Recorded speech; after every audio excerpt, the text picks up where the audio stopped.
Hello everyone. இந்த வீடியோவில் CMA December 2025 எக்ஸாமுக்கு இன்டரில் group 1 subject wise 2 months study plan பார்க்க போகிறோம். 2 months அப்படின்னா இப்போ செப்டம்பரில் பாதிக்கு மேலே ஆயாச்சு. ஸோ இன்னும் செப்டம்பரில் ஒரு 10 to 11 days இருக்குது அண்ட் டிசம்பரில் ஒரு 10 days கிட்ட எக்ஸாமுக்கு முன்னாடி இருக்குது. மற்றபடி நடுவில் 2 மாதம் முழுசாக இருக்குது. அக்டோபர் அண்ட் நவம்பர் இருக்குது.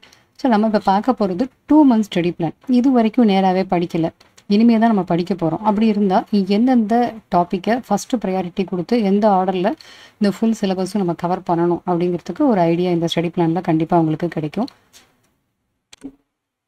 ஸோ இந்த 2 months ஸ்டடி பிளானில் ஃபஸ்ட்டு மந்தில் மோஸ்ட் இம்பார்ட்டன்ட் டாபிக்ஸ் எதெல்லாம் கண்டிப்பாக கவர் பண்ணி ஆகணும் அண்ட் மற்ற டாபிக்ஸ் எல்லாம் செகண்ட் மந்தில் என்னென்ன கவர் பண்ணலாம் அப்படிங்கிறது எல்லாமே டீட்டெயிலாக இந்த வீடியோவில் நம்ம பார்க்க போகிறோம்.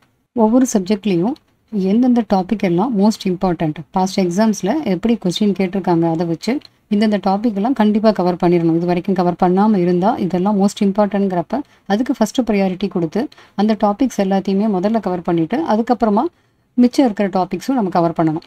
ஸோ இதை தான் இந்த 2 months ஸ்டடி பிளானில் பார்க்க போகிறோம். இந்த 2 months அப்படிங்கிறதுல நமக்கு இன்னும் கூடுதலாகவே எக்ஸ்ட்ரா ஒரு 20 days இருக்கும். 2 months தாண்டி ஒரு 20 days கிட்ட எக்ஸாமுக்கு இருக்குது. அந்த 20 days உங்களுக்கு எக்ஸாம் மற்ற பாயிண்ட்ஸ் எல்லாம் ரிவிஷன் பண்ணுறதுக்கு அல்லது சம்ஸை ஒர்க் அவுட் பண்ணி பார்க்குறதுக்கு, பாஸ்ட் எக்ஸாம்ஸை கொஸ்டின் பேப்பர்ஸ் எல்லாம் ரிவைஸ் பண்ணுறதுக்கு அந்த மாதிரி நீங்கள் யூஸ் பண்ணிக்கலாம்.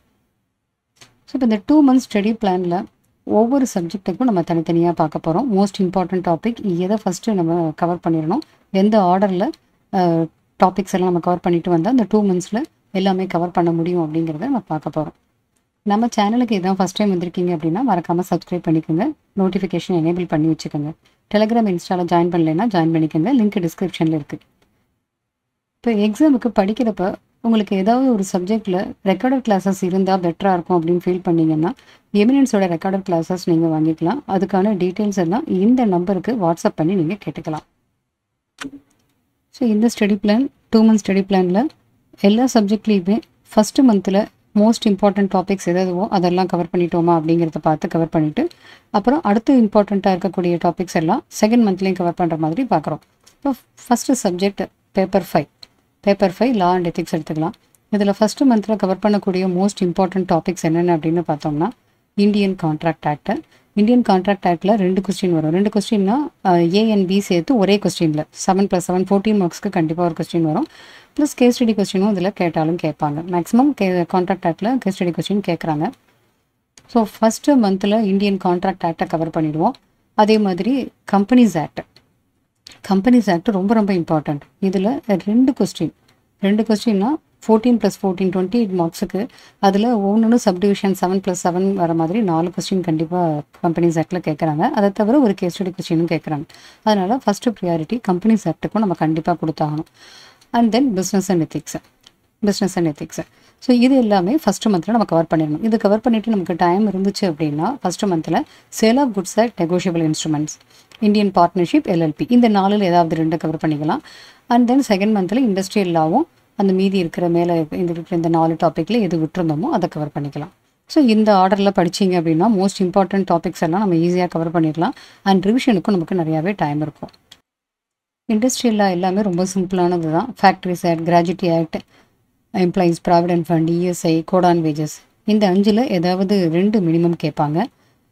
அடிக்கடி கிராஜுவிட்டி ஆக்டில் இருந்தோ அல்லது ஃபேக்ட்ரிஸ் ஆக்டில் இருந்தோ கோட் ஆன் வேஜஸில் இருந்தோ இந்த மாதிரி என்னென்ன கொஸ்டின்ஸ் எல்லாம் பாஸ்ட் எக்ஸாம்ஸில் ரிப்பீட் ஆகிருக்கோ அதெல்லாம் ரிவிஷனுக்கு நல்லா பாருங்கள்.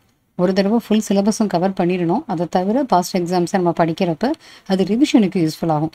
ஜஸ்ட்டு எக்ஸாமில் கேட்டுருக்கிற கொஸ்டின்ஸ் மட்டும் அப்படின்னு பார்க்காம ஃபுல் சிலபஸும் நம்ம கவர் பண்ணுறதுக்கு டைம் எடுத்துக்கிட்டால் தான் MCQவில் அவங்க எந்த இடத்துலேருந்து புக்கிலேருந்து கேட்டாலும் நம்மளால் ஈஸியாக ஆன்சர் பண்ண முடியும். ஸோ 2 monthsல இந்த மாதிரி ஆர்டர். ஏன்னா எத்திக்ஸு ரொம்ப ரொம்ப ஈஸி தான் உங்களுக்கு. ஸோ அது ஃபஸ்ட்டு மந்தில் ஃபுல்லாகவே கவர் பண்ணிட்டீங்கன்னா இதுலேருந்து ஷுவராக ஒரு கொஸ்டின் வருது அப்படிங்கிறப்ப நம்ம கண்டிப்பாக அதில் மார்க் எடுத்துட முடியும். கம்பெனி லாலையும் மோஸ்ட் இம்பார்ட்டன்ட் ஒன். கம்பெனி லாங்கிறது இன்டருக்கு மட்டும் இல்லை, ஃபைனலுக்கும் உங்களுக்கு இது ரொம்ப யூஸ்ஃபுல்லாக இருக்கும். அதனால் கம்பெனி லா ஸ்கிப் பண்ணவே கூடாது. Contracted, company law, business ethics இந்த 3க்கும் ஃபஸ்ட்டு ப்ரியாரிட்டி கொடுத்து ஃபஸ்ட்டு மந்தில் முடிச்சிருங்க. இதை தவிர டைம் இருக்குது ஃபஸ்ட்டு மந்தில் அப்படின்னா sale of goods and negotiable instrument இந்த 2 எடுத்துகிட்டு அண்ட் தென் செகண்ட் மந்தில் partnership act, LLP and then industrial law எல்லாமே கவர் பண்ணிடலாம். ஸோ இப்படி கவர் பண்ணிங்கன்னா 2 monthsல லா சிலபஸ் எல்லாமே நம்ம கவர் பண்ணிட முடியும். பட் இங்கே 2 monthsல நம்ம லா மட்டுமே பிளான் பண்ணலை. எக்ஸாமுக்கு 2 monthsல குரூப் 1ல் இருக்கிற 4 சப்ஜெக்டையுமே எப்படி 2 மந்த்ஸில் படிக்கணும்னு தான் பார்த்துட்ருக்கோம். ஸோ லா போர்ஷனுக்கு 2 மந்த்ஸ் பிளான் என்னென்னு பார்த்துட்டோம். அடுத்தது பேப்பர் 6 ஃபைனான்ஷியல் அக்கௌண்டிங் பார்க்கலாம். Next paper 6 financial accounting. இந்த ஃபைனான்ஷியல் அக்கௌண்டிங்கில் மோஸ்ட் இம்பார்ட்டண்ட்டாக எதுக்கெல்லாம் நம்ம ப்ரையாரிட்டி கொடுத்து படிக்கலாம்னா, ஃபஸ்ட்டு மாடியூல் 1. மாடியூல் 1 வந்து ரொம்ப சிம்பிளானது தான், பேசிக்ஸ் தான். நீங்கள் காமர்ஸ் ஸ்டூடெண்ட்டாக இருந்தீங்கன்னா +1 +2 ஃபவுண்டேஷன் எல்லாத்துலேயுமே இது படிச்சிருப்பீங்க. ஈவன் காலேஜில் கூட படிச்சிருப்பீங்க. பட் இது பேசிக்கானது தானே அப்படின்னு சொல்லிட்டு இதை ஸ்கிப் பண்ணக்கூடாது. ஏன்னா இதில் இருந்து நிறையா கொஸ்டின்ஸ் நமக்கு கேட்குறாங்க, நிறையாவே மார்க்ஸ் ஸ்கோர் பண்ணக்கூடிய ஒரு டாபிக் இது. அதனால் மாடியூல் 1 அண்ட் தென் அதுக்கு அடுத்தது ஃபைனான்ஷியல் ஸ்டேட்மெண்ட்ஸ் மாடியூல் 3. இந்த மாடியூல் 3ல் இருந்து கண்டிப்பாக ஒரு 14 மார்க் கொஸ்டின் வரும். ஃபைனல் அக்கௌண்ட்ஸு அது நான் ப்ராஃபிட் ஆர்கனைசேஷனாக இருக்கலாம், அல்லது ப்ராஃபிட் ஆர்கனைசேஷனாக இருக்கலாம், அல்லது சிங்கிள் என்ட்ரியாக இருக்கலாம். இந்த 3லேருந்து கண்டிப்பாக ஏதாவது ஒரு கொஸ்டின் ஃபைனல் அக்கௌண்ட்ஸ் ரிலேட்டடாக ஒரு கொஸ்டின் ஷியோராக 14 மார்க்ஸ்க்கு ஒரே பெரிய சம்மா ஒன்று கேட்பாங்க. அதனால் இதுக்கும் நம்ம இம்பார்ட்டன்ஸ் கொடுத்தோம். அடுத்தது பார்ட்னர்ஷிப்பை ஸ்கிப் பண்ணவே கூடாது. இதில் இருந்து கண்டிப்பாக ஒரு 14 மார்க் கொஸ்டின் கேட்குறாங்க. ஈஸியாக மார்க் இருக்கக்கூடிய ஒரு டாபிக் இந்த பார்ட்னர்ஷிப் அக்கௌண்டிங். அதனால் இதையும் ஃபஸ்ட்டு ப்ரையாரிட்டியில் நம்ம கவர் பண்ணிடணும். இப்போ நம்ம ஃபஸ்ட்டு மந்த் எல்லாம் படிக்கக்கூடியது மட்டும்தான் மோஸ்ட் இம்பார்ட்டன்ட், செகண்ட் மந்தில் படிக்கிறதுலாம் லீஸ்ட் இம்பார்ட்டன்ட்ங்கிற அர்த்தம் கிடையாது. ஏன்னா நமக்கு போர்ஷனை 2 மாதத்தில் கவர் பண்ணும்போது ரொம்ப ரொம்ப இம்பார்ட்டண்ட் ஆனதெல்லாம் ஃபஸ்ட்டு மந்த்லேயும், ஓரளவுக்கு இம்பார்ட்டண்ட்டாக இருக்கக்கூடியதும் நம்மளால் ஃபஸ்ட்டு மந்தில் கவர் பண்ண முடியாதது செகண்ட் மந்தில் கவர் பண்ணுற மாதிரி தான் இப்போ நம்ம பிளான் போட்டுட்ருக்கோம். ஸோ இப்போ ஃபஸ்ட்டு மந்தில் மாடியூல் 1 கவர் பண்ணிடலாம். அண்ட் தென் ஃபைனான்ஷியல் ஸ்டேட்மெண்ட்ஸுங்கிறப்ப இந்த மாடியூல் 3 ஃபுல்லாகவே அண்ட் பார்ட்னர்ஷிப் அக்கௌண்டிங், இதுக்கு 3க்கும் ரொம்ப ரொம்ப இம்பார்ட்டன்ஸ் கொடுங்க. அண்ட் தென் ஏதாவது ஒரு சின்ன டாபிக் நம்ம முடிக்கலாம் அப்படின்னு நினச்சிங்கன்னா ஃபஸ்ட்டு மந்தில் இந்த லீஸ் அக்கௌண்டிங்கும் எடுத்துக்கலாம். லீஸ் அக்கௌண்டிங், இன்சூரன்ஸ் கிளைம், இந்த மாதிரி ஏதாவது ஒன்று சேர்த்துக்கலாம். இதை தவிர மீதி இருக்கிற எல்லா டாப்பிக்குமே செகண்ட் மந்த் ஸ்டடி பிளானுக்கு கொண்டு போயிடலாம். Bill of exchange, consignment, joint venture, இதில் 3ல் ஏதாவது மினிமம் 1 அல்லது 2 கொஸ்டின் கேட்குறாங்க. அடுத்தது பிரான்ச்சிலேருந்து கண்டிப்பாக ஒரு கொஸ்டின் வரும். பிரான்ச் அல்லது டிபார்ட்மெண்டல் இதுலேருந்து ஏதாவது ஒரு கொஸ்டின் கண்டிப்பாக வரும். அதே மாதிரி ஹையர் பர்ச்சேஸும் மோஸ்ட் இம்பார்ட்டன்ட் தான். இதெல்லாம் செகண்ட் மந்த்துக்கு நம்ம பிளான் பண்ணிக்கலாம். அப்போ செகண்ட் மந்தில் ஸ்பெஷல் டிரான்சாக்ஷன்ஸ், அதாவது bill of exchange, consignment, joint venture, and then branch, departmental, hire purchase and accounting standards, இதெல்லாம் செகண்ட் மந்தில் பிளான் பண்ணி படிச்சிடலாம். இப்போ அக்கௌண்டிங் ஸ்டாண்டர்டும் மோஸ்ட் இம்பார்ட்டன்ட். அக்கௌண்டிங் ஸ்டாண்டர்டில் சம்ஸ் என்னென்ன புக்கில் இருக்கோ அது கொஞ்சம் நல்லாவே பாருங்கள்.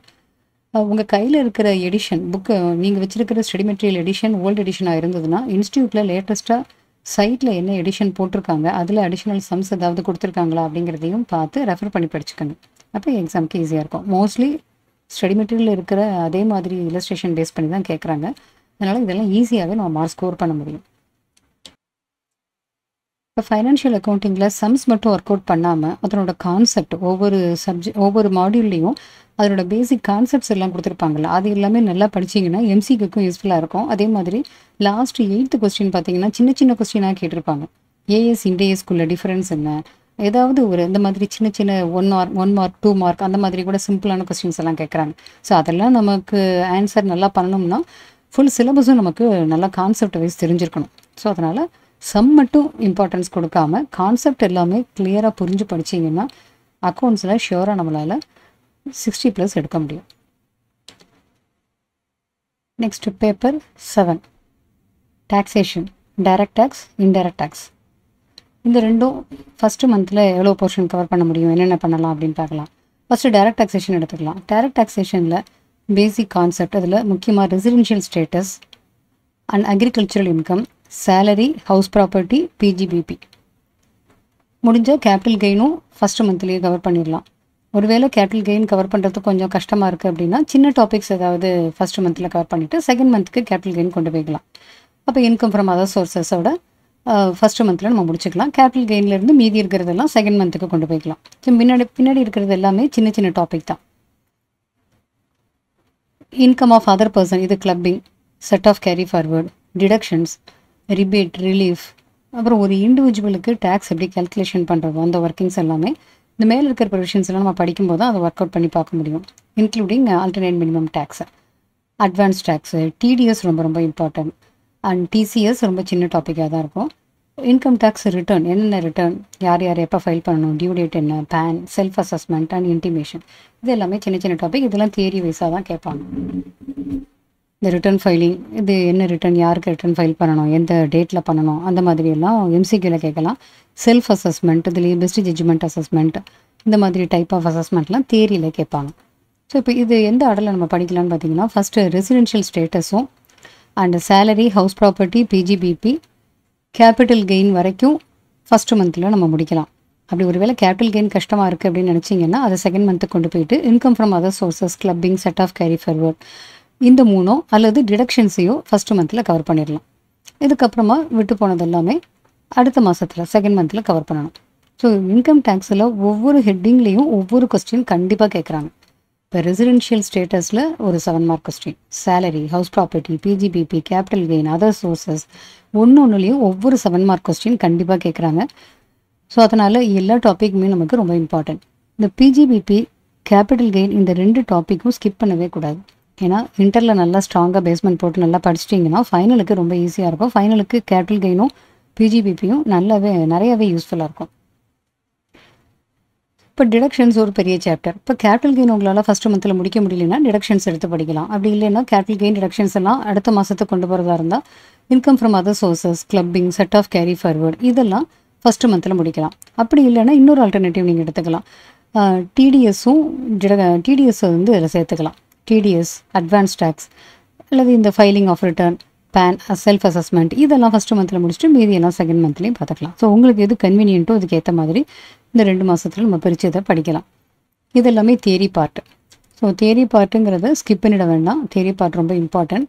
ஸோ அதுவும் நல்லா பார்த்துக்கணும். இப்போ இந்த டிடிஎஸில் என்ன டேக்ஸ் ரேட் வரும், அதாவது டிடிஎஸ் ரேட் என்ன, ரொம்ப முக்கியமான செக்ஷன்லாம் நல்லாவே பார்க்கணும்.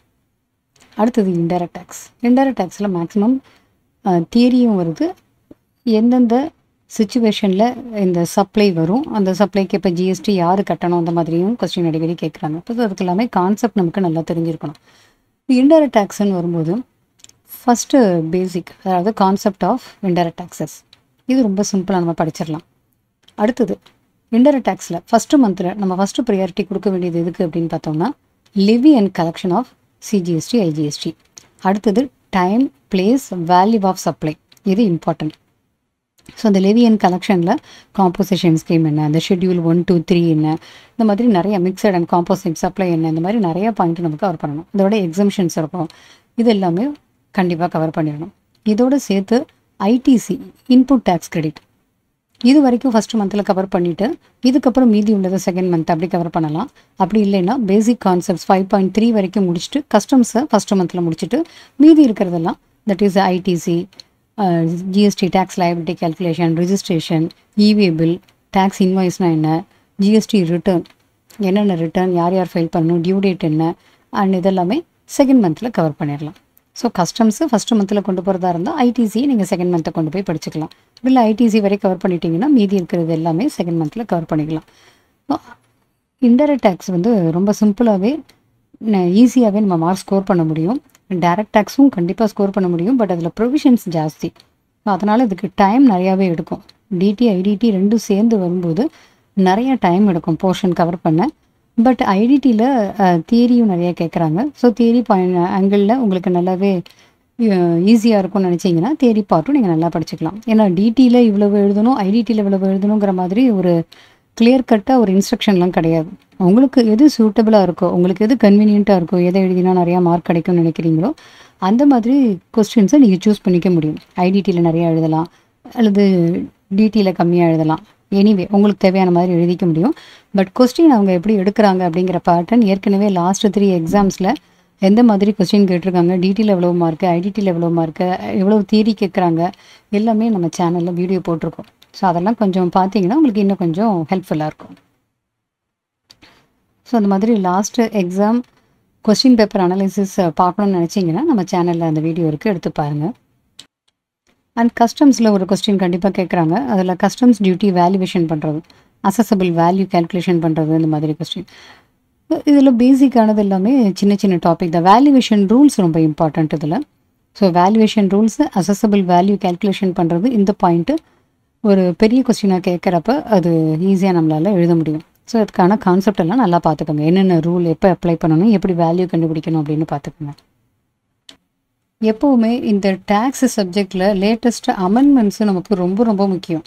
லேட்டஸ்ட் அமெண்ட்மெண்ட்ஸ் என்ன இருக்குது அப்படின்னு, அதாவது லாவோ அல்லது டேக்ஸோ இந்த மாதிரி சப்ஜெக்ட்லாம் பார்த்தீங்கன்னா எக்ஸாமுக்கு 6 மாதத்துக்கு முன்னாடி என்னென்னலாம் சேஞ்சஸ் வந்து அப்ளிகபிள் ஆகுதோ அது எல்லாமே எக்ஸாமில் கேட்பாங்க. ஸோ டைரக்ட் டேக்ஸில் அசஸ்மெண்ட் இயர் டிசம்பர் 2025 எக்ஸாமுக்கு அசஸ்மெண்ட் இயர் 25-26. இதில் ஜூன் எக்ஸாமுக்கும் இதே அசஸ்மெண்ட் இயர் தான் இருந்தது. இப்போ டிசம்பருக்கும் அதே அசஸ்மெண்ட் இயர் தான். பட் ஏதாவது சின்ன சின்ன அமெண்ட்மெண்ட்ஸு இந்த டிசம்பர் எக்ஸாமுக்கு அப்ளிகபிள் ஆகக்கூடியதும் இதில் சேர்த்து படிக்கணும். அதே மாதிரி தான் இன்டைரக்ட் டேக்ஸ்லேயும் என்ன அமெண்ட்மெண்ட்ஸ் இருக்கோ அதையும் கன்சிடர் பண்ணி தான் படிக்கணும். இந்த டைரக்ட் டேக்ஸ் இன்டைரக்ட் டேக்ஸுக்கான அமெண்ட்மெண்ட்ஸை நம்ம இன்ஸ்டியூட்டில் சப்ளிமெண்ட்ரியாக ரிலீஸ் பண்ணியிருக்காங்க. நம்ம சேனல்லையுமே இந்த அமெண்ட்மெண்ட்ஸை வீடியோவாக போட்டிருக்கோம். ஸோ அதுவும் பார்த்தீங்கன்னா உங்களுக்கு யூஸ்ஃபுல்லாக இருக்கும். எப்போவுமே தட் இஸ் லாவோ அல்லது டேக்ஸோ இந்த மாதிரி படிக்கிறப்ப லேட்டஸ்ட் அமெண்ட்மெண்ட்டை கன்சிடர் பண்ணி படிக்கணும். இப்போ உங்களுடைய ஸ்டடி மெட்டீரியல் ஓல்டு எடிஷனாக இருந்ததுன்னா இந்த டேக்ஸ் சப்ஜெக்ட் படிக்கிறப்ப லேட்டஸ்ட் எடிஷன் இன்ஸ்டியூட்டில் வெப்சைட்டில் ஏற்றிருப்பாங்க இல்லையா, அந்த லேட்டஸ்ட் எடிஷன் பார்த்து அதே இதானான்னு பார்த்துட்டு படிங்க. ஏன்னா உங்களுடைய இது பழைய அசஸ்மெண்ட் இயர்க்குரிய புக்காக இருந்ததுன்னா அதில் அமெண்ட்மெண்ட்ஸ் எல்லாம் சேர்த்து வச்சு தான் நீங்கள் படிக்கணும். அப்படி இல்லைன்னா இன்ஸ்டியூட்டில் லேட்டஸ்ட் மெட்டீரியல் எடுத்துகிட்டு லேட்டஸ்ட் எடிஷன் அதை பார்த்துட்டு அதை பேஸ் பண்ணி இந்த எக்ஸாமுக்கு நீங்கள் ப்ரிப்ரேஷன் பண்ணிக்கணும். இந்த அமெண்ட்மெண்ட்ஸை மறந்துடாமல் கன்சிடர் பண்ணி படிங்க.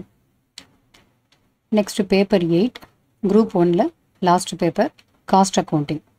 இந்த காஸ்ட் அக்கௌண்டிங் ஒரு மார்க் ஸ்கோர் பண்ணக்கூடிய சப்ஜெக்ட், நிறைய மார்க் எடுக்கக்கூடிய ஒரு ஈஸியான சப்ஜெக்ட் இது. காஸ்ட் அக்கௌண்டிங்கில் ரொம்ப ரொம்ப முக்கியமாக நம்ம ஃபஸ்ட்டு ப்ரியாரிட்டி கொடுக்க வேண்டியது marginal costing, standard costing, budgetary control and then இந்த மெத்தட்ஸ் ஆஃப் காஸ்டிங். இப்போ ஃபஸ்ட்டு நீங்கள் என்ன பண்ணுங்கள், எடுத்த உடனேயே மார்ஜினல் காஸ்டிங் நல்லா பார்த்துருங்க. மார்ஜினல் காஸ்டிங்ஸில் என்னென்ன மாதிரியான டைப்பில் சம்ஸ் கொடுத்துருக்காங்க, டெசிஷன் மேக்கிங்கில் என்னென்ன மாதிரி சம்ஸ் இருக்குது, இது எல்லாமே நல்லா பாருங்கள். அடுத்தது ஸ்டாண்டர்ட் காஸ்டிங். ஸ்டாண்டர்ட் காஸ்டிங்கில் குரூப் 1ல் மெட்டீரியல் அண்ட் லேபர் வேரியன்சஸ் மட்டும்தான் இருக்கும். அடுத்தது பட்ஜெட். பட்ஜெட்டில் என்னென்ன டைப்ஸ் ஆஃப் பட்ஜெட், அதில் என்ன மாதிரி ஒர்க் அவுட் பண்ணணும், அது எல்லாமே எல்லா சம்ஸுமே ஒர்க் அவுட் பண்ணி பார்த்துருங்க. So first priority marginal costing, standard costing, budgetary control. இந்த 3லேயும் கண்டிப்பாக கொஸ்டின் கேட்பாங்க, கேட்காம இருக்க மாட்டாங்க. அடுத்தது methods of costing. Methods of காஸ்டிங்கில் மோஸ்ட் இம்பார்ட்டண்ட் அப்படின்னு பார்த்தோம்னா contract, process, joint and by product, operating காஸ்டிங்னு சொல்லலாம். ஈவன் ஜாப் பேட்சும் ஒன்றும் இம்பார்ட்டண்ட் இல்லைன்னு கிடையாது, பட் இது ரொம்ப சிம்பிளாக தான் இருக்கும். ஜாப் பேட்ச்லேயும் கொஸ்டின் கேட்க தான் செய்கிறாங்க.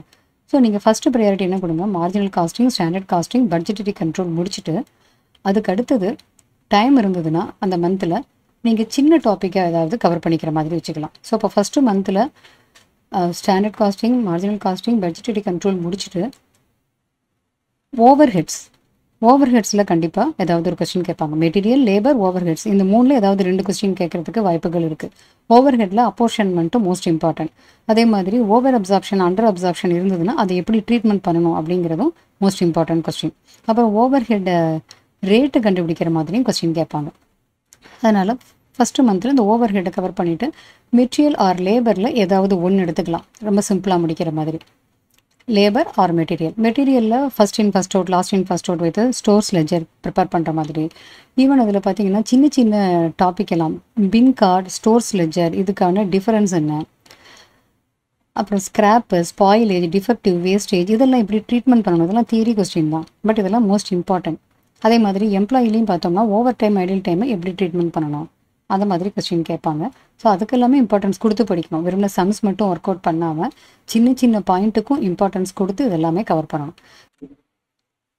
இப்போ மெட்டீரியல்னு எடுத்துக்கிட்டோம்னா மெட்டீரியல் இன்வென்ட்ரி லெவல் கண்டுபிடிக்கிற ஃபார்முலாஸ் எல்லாம் நல்லா பார்க்கணும். எம்ப்ளாயீஸ்னு எடுக்கிறப்ப டெய்லர் பிளான், ரோவான், ஹால்சே பிளான், அந்த ஃபார்முலாஸு அதெல்லாமே இம்பார்ட்டன்ட். இப்போ ஃபஸ்ட்டு மந்தில் முக்கியமாக நம்ம இதெல்லாம் கவர் பண்ணிட்டோம் அப்படின்னா மீதி இருக்கிற இம்பார்ட்டன்ட் பாயிண்ட்ஸ் எல்லாமே செகண்ட் மந்தில் கவர் பண்ணுறோம். நெக்ஸ்ட் மந்தில் நம்ம ஃபஸ்ட்டு கவர் பண்ண வேண்டியது என்னென்னு பார்த்தீங்கன்னா மெத்தட்ஸ் ஆஃப் காஸ்டிங். ஒருவேளை ஃபஸ்ட்டு மந்தில் நீங்கள் மெத்தட்ஸ் ஆஃப் காஸ்டிங்கில் ஃபுல்லாகவோ அல்லது பாதியோ கவர் பண்ணாமல் விட்டுருந்தீங்கன்னா செகண்ட் மந்தில் ஃபஸ்ட்டு ப்ரையாரிட்டி இந்த மெத்தட்ஸ் ஆஃப் காஸ்டிங்க்கு கொடுங்க. ஸோ இந்த மெத்தட்ஸ் ஆஃப் காஸ்டிங்கில் கான்ட்ராக்ட் காஸ்டிங், ப்ராசஸ் காஸ்டிங்கில் நார்மல் அப்நார்மல் லாஸஸ் எப்படி ட்ரீட்மெண்ட் பண்ணுறது, ஈக்குவலன்ட் ப்ரொடக்ஷன். ஸோ இதில் எல்லாமே இம்பார்ட்டன்ட் தான். ஸோ இது இம்பார்ட்டன்ட் இல்லை, நம்ம எதுவுமே பிரிக்க முடியாது. And joint and by product, operating costing. Job and பேட்சுங்கிறதும் கேட்குறாங்க. ஸோ மெத்தட்ஸ் ஆஃப் காஸ்டிங்க்கு ஃபஸ்ட்டு ப்ரியாரிட்டி செகண்ட் மந்தில் நம்ம கொடுக்குறோம். அடுத்தது காஸ்ட் புக் கீப்பிங்கும் மோஸ்ட் இம்பார்ட்டன்ட். இதில் integrated, that is integral accounting, non integral accounting, financial cost cards ரெண்டு தனித்தனியாக வச்சுருந்தா ரீகன்சிலேஷன் தேவை. ஸோ அது ரிலேட்டடான சம்ஸும் கேட்குறாங்க. ஸோ அந்த ரீகன்சிலேஷன் இது எல்லாமே கவர் பண்ணிவிட்டு அதுக்கப்புறமா நம்ம மேலே விட்டுருக்கிறது மெட்டீரியல் விட்டுருக்கோம் அப்படின்னா மெட்டீரியல் எம்ப்ளாயியில் ஏதாவது ஒன்று போன மாதம் ஃபஸ்ட் மந்தில் கவர் பண்ணிட்டோம்னா மீதி இருக்கிறது இந்த மந்தில் கவர் பண்ணிவிட்டு டைரக்ட் எக்ஸ்பென்சஸ் அண்ட் ஸ்டார்டிங்கில் இருக்கக்கூடிய இன்ட்ரடக்ஷன். ஸோ அதை கவர் பண்ணிட்டோம்னா நமக்கு ஃபுல் சிலபஸுமே கவர் ஆகிடும். காஸ்டிங்லாம் ரொம்ப ஈஸியாக மார்க் ஸ்கோர் பண்ணலாம். சம்ஸ் எல்லாம் ஒர்க் அவுட் பண்ணி பாருங்கள். அதே மாதிரி இந்த சின்ன சின்ன பாயிண்ட்ஸ் எல்லாம் இம்பார்ட்டன்ஸ் கொடுத்து அதெல்லாம் எம்சிக்யூவில் கேட்டாலும் தியரியில் கேட்டாலும் நமக்கு யூஸ்ஃபுல்லாக இருக்கும். இந்த வீடியோவில் குரூப் 1 இன்டருக்கான study plan 2 months study plan பார்த்தோம். இது சப்ஜெக்ட் வைஸும் பார்த்தோம், ஒவ்வொரு சப்ஜெக்ட்லேயும் டாபிக் வைஸ் பார்த்தோம். டாபிக் வைஸ்னால் எந்தெந்த டாபிக் எல்லாம் ஃபஸ்ட்டு ப்ரியாரிட்டி கொடுத்து நம்ம ஃபஸ்ட்டு முடிக்கணும், அது 2 மாதத்தில் எல்லா அந்த சிலபஸில் இருக்கிற எல்லா டாப்பிக்குமே கவர் ஆகிற மாதிரி நம்ம எப்படி பிளான் பண்ணி படிக்கணுங்கிறது பார்த்தோம். ஸோ இந்த 2 months தாண்டி நமக்கு இன்னும் ஒரு எக்ஸ்ட்ரா ஒரு 20 days கிட்ட எக்ஸாமுக்கு இருக்கும்போது அந்த டைமை வந்து நீங்கள் ரிவிஷனுக்கு யூஸ் பண்ணிக்கணும். ரிவிஷன் அப்படிங்கிறப்ப தனியாக அந்த 20 days ரிவிஷன் வச்சுக்கிட்டாலும் ஓகே தான். அப்படி இல்லைன்னா சைட் பை சைடு இந்தந்த டாப்பிக்கை படிக்கும்போதே அதுக்கு ரிலேட்டடான ரிவிஷனும் பண்ணிக்கிட்டே வந்தீங்கன்னா இன்னமும் ஈஸியாகவே இருக்கும். ஸோ ரிவிஷன் எடுக்கிறப்ப past exam question papers, mark test papers, revision test papers இது எல்லாமே பார்க்கணும். இதோட சேர்த்து சிஏ உடைய ஸ்டடி மெட்டீரியலில் இருக்கிற சம்ஸ், சிஏ உடைய past exam question papers, revision test papers நம்ம சிலபஸ்க்கு ஏற்ற மாதிரி அதில் என்ன இருக்கோ அதுவும் பார்த்துக்கிட்டிங்கன்னா இன்னுமே உங்களுக்கு யூஸ்ஃபுல்லாக இருக்கும். இந்த வீடியோ கண்டிப்பாக உங்களுக்கு யூஸ்ஃபுல்லாக இருந்திருக்கும். இது உங்களுடைய ஃப்ரெண்ட்ஸ் யாருக்காவது யூஸ்ஃபுல்லாக இருக்கும்னு நினச்சிங்கன்னா மறக்காமல் ஷேர் பண்ணுங்கள். நம்ம அடுத்த ஒரு டாப்பிக்கில் மீட் பண்ணுவோம்.